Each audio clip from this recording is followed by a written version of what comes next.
Livro X Ulisses não consegue dormir. A prece de Penélope a Ártemis, os dois sinais do céu, Eumeu e Filécio chegam, os pretendentes jantam. Cetesipo atira um em pé de boi em Ulisses. Euclímeno prediz desastre e deixa a casa. Ulisses dormiu no claustro sobre uma pele de novilho não curtida, sobre a qual lançou várias peles das ovelhas que os pretendentes tinham comido. E Eurínome lançou um manto sobre ele depois que se deitou. Ali, então, Ulisses jazeu acordado, ponderando o modo pelo qual deveria matar os pretendentes. E aos poucos, as mulheres que tinham o hábito de se comportar mal com eles, deixaram a casa rindo e cacarejando umas com as outras. Isso deixou Ulisses muito irado, e hesitou se deveria se levantar e matar cada uma delas ali mesmo, ou deixá-las dormir mais uma e última vez com os pretendentes. Seu coração rosnava dentro dele, e como uma cadela com filhotes rosna e mostra os dentes quando vê um estranho.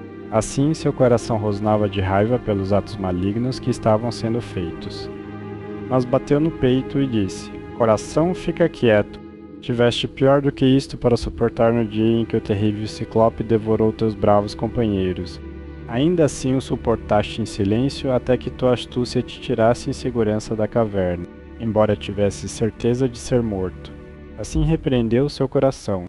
O conteve em resistência, mas se revirava como quem vira uma tripa cheia de sangue e gordura diante de um fogo quente, fazendo o primeiro de um lado e depois do outro, para que se cozinhe o mais depressa possível. Assim mesmo se virava de um lado para o outro, pensando o tempo todo em como, sozinho como estava, deveria conseguir matar corpo tão grande de homens quanto os perversos pretendentes. Mas aos poucos Atena desceu do céu na aparência de uma mulher, e pairou sobre sua cabeça dizendo: Meu pobre e infeliz homem, por que ficas acordado deste modo? Esta é tua casa. Tua esposa está segura dentro dela, e assim também teu filho. E é exatamente o tipo de jovem de que qualquer pai poderia se orgulhar. Deusa, respondeu Ulisses, tudo o que disseste é verdade. Mas estou em certa dúvida quanto a como hei de conseguir matar esses perversos pretendentes sozinho, vendo que número deles sempre há.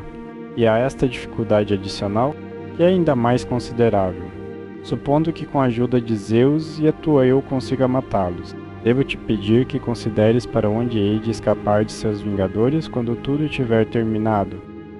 Que vergonha, replicou Atena. Ora, qualquer outro conferia num aliado pior do que eu mesma, ainda que esse aliado fosse apenas um mortal e menos sábio do que eu sou. Não sou uma deusa e não te protegi ao longo de todas as tuas dificuldades. Digo-te claramente que ainda que houvesse 50 bandos de homens nos cercando e ansiosos por nos matar, deverias tomar todas as suas ovelhas e gado, e levá-los embora contigo, mas vai dormir. É coisa muito má ficar acordado a noite toda, e hás de estar fora de tuas dificuldades antes de muito. Ao falar, derramou sono sobre seus olhos, e então voltou ao Olimpo, enquanto Ulisses assim se rendia a um sono muito profundo que aliviava o fardo de suas tristezas. Sua admirável esposa despertou, e sentando-se em sua cama, começou a chorar. Quando se aliviou chorando, orou a Ártemis, dizendo: Grande deusa Ártemis, filha de Zeus, crava uma flecha em meu coração e me mata. Ou que algum redemoinho me arrebate e me carregue por caminhos de escuridão, até me deixar cair nas bocas do transbordante oceano, como fez com as filhas de Pandário. As filhas de Pandário perderam pai e mãe, pois os deuses os mataram, então ficaram órfãs. Mas Afrodite cuidou delas e as alimentou com queijo, mel e doce vinho. Hera as ensinou a superar todas as mulheres em beleza de forma e entendimento. Ártemis lhes deu porte imponente e Atena as dotou de toda sorte de talento.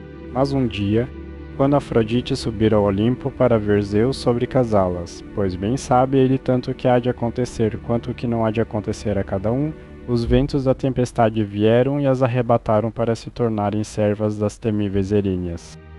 Assim mesmo desejo que os deuses que vivem no céu me escondessem da vista mortal, ou que a bela Ártemis me golpeasse, pois iria de bom grado até mesmo sob a triste terra se pudesse fazê-lo ainda olhando apenas para Ulisses, e sem ter de me render ao homem pior do que ele era. Além disso, não importa quantas pessoas possam se afligir de dia, podem suportá-lo enquanto conseguem dormir à noite, pois quando os olhos se fecham em torpor, As pessoas esquecem tanto o bem quanto o mal igualmente, ao passo que minha miséria me assombra mesmo em meus sonhos. Nesta própria noite, pareceu-me que havia alguém deitado a meu lado que era como Ulisses, tal como era quando partiu com sua hoste. E me regozijei, pois acreditei que não era sonho, mas a própria verdade em si. Sobre isso o dia raiou, mas Ulisses ouviu o som de seu choro, e o intrigou, pois parecia como se ela já o conhecesse e estivesse a seu lado. Então recolheu o manto e as peles sobre as quais jazera, e as pôs num assento no claustro, mas levou a pele de novilho para fora, ao ar livre, ergueu as mãos ao céu e orou, dizendo: Pai Zeus, já que achaste por bem me trazer por terra e mar a meu próprio lar, depois de todas as aflições que me impuseste, dá-me um sinal da boca de alguém ou outro daqueles que agora estão acordando dentro da casa, e deixe-me ter outro sinal de alguma espécie de fora. Assim orou ele. Zeus ouviu sua prece e de imediato trovejou bem alto entre as nuvens do esplendor do Olimpo. E Ulisses ficou contente ao ouvi-lo. Ao mesmo tempo, dentro da casa, uma mulher moleira bem perto na sala do moinho ergueu a voz e lhe deu outro sinal. Havia 12 mulheres moleiras cujo ofício era moer trigo e cevada, que são o sustento da vida. As outras já tinham moído sua tarefa e fora descansar, mas esta ainda não terminara, pois não era tão forte quanto elas eram. E quando ouviu o trovão, parou de moer e deu o sinal a seu senhor. Pai Zeus, disse ela, tu, que reina sobre o céu e a terra, trovejaste de um céu claro sem sequer uma nuvem nele. Isso significa algo para alguém, concede. Então, apresse de mim, tua pobre serva que te invoca, e que este seja o próprio último dia em que os pretendentes jantam na casa de Ulisses. Esgotaram com o trabalho de moer farinha para eles, e espero que nunca mais tenham outro jantar em lugar algum. Ulisses ficou contente ao ouvir os presságios que lhe foram transmitidos pela fala da mulher, e pelo trovão, pois sabia que significavam que deveria se vingar dos pretendentes. Então as outras criadas na casa se levantaram e acenderam o fogo na lareira. Telêmaco também se levantou e vestiu suas roupas. Cingiu a espada aos ombros, prendeu as sandálias em seus belos pés, e tomou uma valente lança com ponta de bronze afiado. Então foi ao umbral do claustro e disse a Euricleia: Ama, deixaste o estrangeiro confortável tanto quanto a cama, quanto a comida, ou deixaste-se virar sozinho?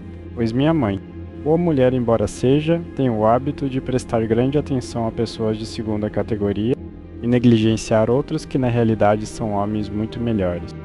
Não encontres falta, filho, disse Euricleia, quando não há falta alguma a se encontrar. O estrangeiro se sentou e bebeu seu vinho enquanto quis. Sua mãe lhe perguntou se tomaria mais pão e disse que não. Quando quis ir para a cama, ela disse aos servos que lhe fizessem uma, mas disse que era um proscrito tão miserável que não dormiria numa cama e sob cobertores. Insistiu em ter uma pele de novilho, não curtida e algumas peles de ovelha postas para ele no claustro, e eu mesmo lancei um manto sobre ele. Então Telêmaco saiu do pátio para o lugar onde os aqueus se reuniam em assembleia. Tinha sua lança na mão e não estava sozinho, pois seus 2 cães foram com ele. Mas Euricleia chamou as criadas e disse: Vinde, acordai, ponde-vos a varrer os claustros e a aspergi-los com água para assentar a poeira. Ponde as cobertas nos assentos, limpai as mesas, algumas de vós, com uma esponja molhada. Limpai as jarras de mistura e as taças, e ide buscar água da fonte de imediato. Os pretendentes hão de estar aqui logo, hão de chegar cedo, pois é dia de festa. Assim falou ela, e fizeram exatamente como dissera. 20 delas foram a uma fonte buscar água, e as outras se puseram diligentemente ao trabalho pela casa. Os homens que estavam a serviço dos pretendentes também se aproximaram e começaram a cortar lenha.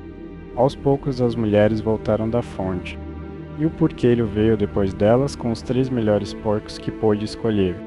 Estes deixou pastar pelas dependências e então disse bem-humoradamente a Ulisses: Estrangeiro, os pretendentes se tratam melhor agora ou são tão insolentes quanto sempre?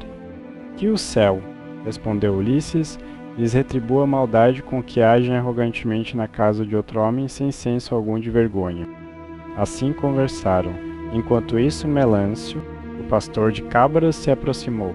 pois também estava trazendo suas melhores cabras para o jantar dos pretendentes. E tinha 2 pastores com ele. Amarraram as cabras sob a casa do portão, e então Melâncio começou a zombar de Ulisses. Ainda estás aqui, estrangeiro, disse ele, para importunar as pessoas mendigando pela casa. Por que não podes ir a outro lugar? Tu e eu não chegaremos a um entendimento antes de termos dado um ao outro um gosto de nossos punhos. Mendigas sem senso algum de decência, não há banquetes em outro lugar entre os aqueus. Assim como aqui, Ulisses nada respondeu, mas baixou a cabeça e ficou tramando. Então um terceiro homem, Filécio, se juntou a eles, que trazia uma novilha estéril e algumas cabras. Estas tinham sido trazidas pelos barqueiros que ficam ali para levar as pessoas quando alguém vem a eles. Assim Filécio pôs sua novilha e suas cabras em segurança sob a casa do portão. Então se aproximou do porqueiro. Quem? Porqueiro, disse ele, é este estrangeiro que chegou recentemente aqui. É um de teus homens, qual é sua família? De onde vem, pobre sujeito, parece que foi algum grande homem. Mas os deuses dão tristeza a quem quiserem, mesmo a reis, se assim lhes aprouver. Ao falar, aproximou-se de Ulisses e o saudou com a mão direita. Bom dia a ti, pai estrangeiro, disse ele. Pareces estar muito mal agora, mas espero que tenhas tempos melhores aos poucos. Pai Zeus, de todos os deuses és o mais malicioso. Somos teus próprios filhos, ainda assim não nos mostras misericórdia alguma em toda a nossa miséria e aflições. Um suor me percorreu quando vi este homem, e meus olhos se encheram de lágrimas, pois me lembro Ulisses, que teme estar andando por aí em trapos exatamente como os deste homem. Se de fato ainda está entre os vivos, e já está morto e na casa de Hades, então ai, por meu bom senhor, que me fez seu vaqueiro quando eu era bem jovem entre os cefalênios. E agora seu gado é incontável. Ninguém poderia ter se saído melhor com eles do que eu, pois se reproduziram como espigas de milho. Ainda assim tenho de continuar a trazê-los para outros comerem, que não dão atenção alguma a seu filho, embora esteja na casa. Não temem a ira do céu, mas já estão ansiosos por dividir a propriedade de Ulisses entre eles, porque esteve ausente por tanto tempo. Frequentemente pensei, só que não seria correto enquanto seu filho estiver vivo, em fugir com o gado para algum país estrangeiro. Por mais ruim que isso fosse, ainda é mais difícil ficar aqui e ser maltratado por causa dos rebanhos de outras pessoas. Minha posição é intolerável, e há muito deveria ter fugido e me posto sob a proteção de algum outro chefe. Só que acredito que meu pobre senhor ainda há de voltar, e mandar todos estes pretendentes voando para fora da casa. Vaqueiro, respondeu Ulisses, parece ser pessoa muito bem disposta, e posso ver que és homem de bom senso. Portanto, hei de te dizer, e hei de confirmar minhas palavras com juramento. Por Zeus, o chefe de todos os deuses, e por esta lareira de Ulisses a qual agora vim, Ulisses há de voltar antes que deixes este lugar, e se assim o quiseres, hás de vê-lo matando os pretendentes que agora são senhores aqui. Se Zeus fizesse isso acontecer, replicou o vaqueiro, verias como faria tudo o que pudesse para ajudá-lo. E do mesmo modo o meu orou para que Ulisses pudesse voltar para casa. Assim conversaram. Enquanto isso, os pretendentes estavam tramando um plano para assassinar Telêmaco. Mas um pássaro voou perto deles, à sua mão esquerda, uma águia com uma pomba em suas garras. Sobre isso, Anfínomo disse, meus amigos, este nosso plano de assassinar Telêmaco não há de ter sucesso. Vamos antes jantar. Os outros assentiram. Então entraram e puseram seus mantos sobre os bancos e assentos. Sacrificaram as ovelhas, cabras, porcos, a novilha e quando as carnes internas foram cozidas, as serviram em volta. Misturaram o vinho nas tigelas de mistura, e o porqueiro deu a cada homem sua taça, enquanto Filécio distribuía o pão nos cestos de pão e Melâncio lhe servia o vinho. Então puseram as mãos sobre as boas coisas que estavam diante deles. Telêmaco propositalmente fez Ulisses se sentar na parte do claustro que era pavimentada com pedra. Deu-lhe um assento de aparência maltrapilha numa mesinha só para ele, e mandou trazer-lhe sua porção das carnes internas, com seu vinho numa taça de ouro. Senta-te ali, disse ele, e bebe teu vinho entre as grandes pessoas. Hei de pôr fim às zombarias e golpes dos pretendentes. Pois esta não é casa pública, mas pertence a Ulisses, e passou dele para mim. Portanto, pretendentes, mantende vossas mãos e vossas línguas para vós mesmos, ou haverá problema. Os pretendentes morderam os lábios, e se maravilharam com a ousadia de seu discurso. Então Antino disse: Não gostamos de tal linguagem, mas hemos de suportá-la, pois Telêmaco nos ameaça muito a sério. Se Zeus nos tivesse deixado, já teríamos posto fim à sua fala corajosa antes de agora. Assim falou Antino, mas Telêmaco não lhe deu atenção. Enquanto isso, os arautos traziam a santa hecatombe através da cidade, e os aqueus se reuniam sob o sombrio bosque de Apolo. Então assaram a carne exterior, atiraram dos espetos, deram a cada homem sua porção e festejaram a seu bel prazer. Aqueles que serviam à mesa deram a Ulisses exatamente a mesma porção que os outros tinham, pois Telêmaco lhes ordenara fazer assim. Mas Atena não deixaria os pretendentes largarem sua insolência por um momento sequer, pois queria que Ulisses se tornasse ainda mais amargo contra eles. Ora, havia por acaso entre eles um sujeito escandaloso, cujo nome era Quetesipo e que vinha de Samé. Este homem, confiante em sua grande riqueza, cortejava a esposa de Ulisses e disse aos pretendentes: Ouvi o que tenho a dizer, o estrangeiro já teve porção tão grande quanto qualquer outro. Isto está bem, pois não é correto nem razoável maltratar qualquer convidado de Telêmaco que venha aqui. Hei de, porém, lhe fazer um presente por conta própria, para que tenha algo para dar à mulher do banho, ou a algum outro dos servos de Ulisses.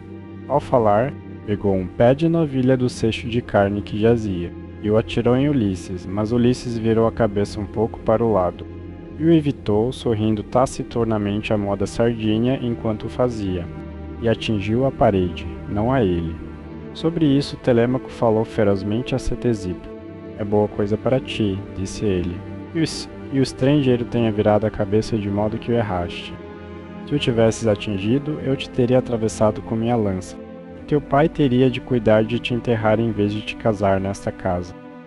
Então não tenha mais comportamento impróprio algum de nenhum de vós, pois já cresci agora ao conhecimento do bem e do mal e entendo o que se passa, em vez de ser criança que fui até agora.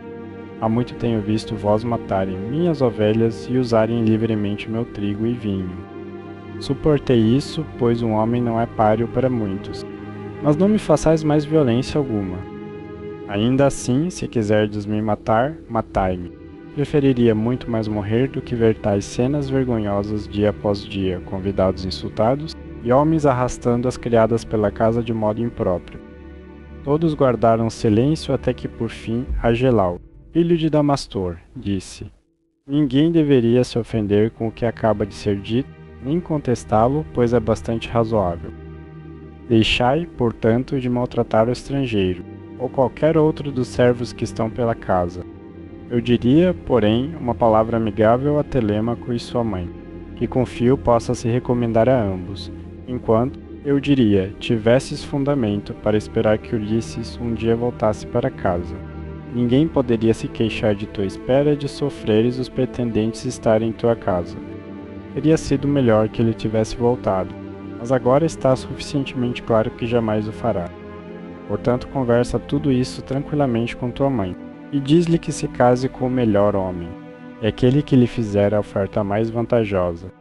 Assim, tu mesmo poderás administrar tua própria herança, e comer e beber em paz, enquanto tua mãe há de cuidar da casa de algum outro homem, não a tua. A isso Telêmaco respondeu: Por Zeus, Agelau e pelas tristezas de meu infeliz pai, que eu pereceu longe de Ítaca, ou vagueia por alguma terra distante. Não ponho obstáculo algum no caminho do casamento de minha mãe. Ao contrário, insto-a a escolher quem quer que queira, e hei de lhe dar incontáveis presentes de quebra. Mas não ouso insistir categoricamente que deixe a casa contra seus próprios desejos. Que o céu não permita que eu faça isso. Atena agora fez os pretendentes caírem em riso desmedido, e pôs seus juízos a vagar, mas riam com riso forçado. Sua carne se manchou de sangue, seus olhos se encheram de lágrimas, e seus corações estavam pesados de pressentimentos. Euclímeno viu isso e disse: Homens infelizes, o que vos aflige? Há uma mortalha de escuridão estendida sobre vós da cabeça aos pés. vossas faces estão molhadas de lágrimas. O ar está vivo com vozes de lamento, as paredes e vigas do teto gotejam sangue. O portão dos claustros e o pátio além deles estão cheios de fantasmas, em tropel descendo a noite do inferno. O sol está apagado do céu e uma penumbra funesta paira sobre toda a terra. Assim falou ele, e todos eles riram de bom grado. Eurímaco então disse: Este estrangeiro que veio aqui recentemente perdeu o juízo. Servos, expulsai-o para as ruas, já que acha tão escuro aqui. Mas Teoclímeno disse: Eurímaco, não precisas enviar ninguém comigo. Tenho olhos, ouvidos e um par de pés meus próprios, para não dizer nada de uma mente entendida. Hei de levar isso comigo para fora da casa, pois vejo maldade pairando sobre vós, da qual nenhum de vós. Homens que insultais as pessoas e tramais más ações na casa de Ulisses, sereis capazes de escapar. Deixou a casa ao falar, e voltou a Pireu, e lhe deu boas-vindas. Mas os pretendentes continuaram a se entreolhar e a provocar Telêmaco, rindo dos estrangeiros. Um sujeito insolente lhe disse: Telêmaco, não és feliz em teus convidados. Primeiro tens este vagabundo importuno, que vem mendigar pão e vinho e não tem habilidade alguma para trabalho ou para luta dura. Mas é perfeitamente inútil, e agora aqui está outro sujeito que se estabelece como profeta.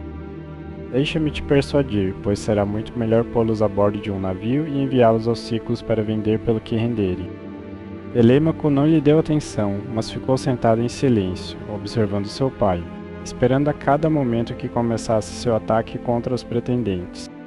Enquanto isso, a filha de Icário, a sábia Penélope, tivera um rico assento colocado para ela virado para o pátio e claustros, para que pudesse ouvir o que todos estavam dizendo.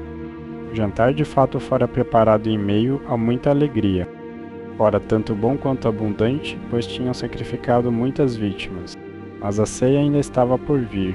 Nada se pode conceber mais horrendo do que a refeição que uma deusa e um homem bravo estavam prestes a lhe servir, pois tinham trazido sua condenação sobre si mesmos. E assim termina mais um capítulo dessa história. Para acompanhar a sequência completa, é só conferir a playlist aqui na descrição. Se inscreve, ativa o sininho e te vejo no próximo capítulo.